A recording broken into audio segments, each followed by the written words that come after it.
अस्सलाम वालेकुम नाज़रीन। पट्ठों की कमज़ोरी के लिए और वैसे कुदरती तौर पर जो कमज़ोरी इंसान को हो जाती है, आसाबी कमज़ोरी हो जाती है, यहाँ पर दर्द होता है, पूरे जिस्म में दर्द होता रहता है, तो उसके लिए बहुत ही एक आसान सा नुस्खा आपको बताने लगा हूँ।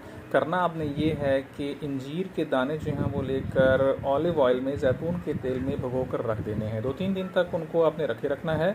और उसके बाद करना क्या है कि जब वो अच्छी तरीके के साथ उसका जो ऑयल का असर है वो इंजीर के अंदर आ जाएगा, तो 2 दिन के बाद या 3 दिन के बाद आप उसको ओपन करेंगे डब्बे को, तो उसके अंदर उसकी तासीर आ चुकी होगी। इन इंजीर को आपने करना क्या है कि रात को 3 दाने खा लेने हैं, उसके बाद नीम गर्म 1 गिलास दूध पी लेना है, और सुबह के टाइम पे 2 दाने आप ये खाएंगे और वो निहार मुँह खाएंगे। इससे इंशाल्लाह आपको बहुत ज़्यादा ताकत महसूस होगी।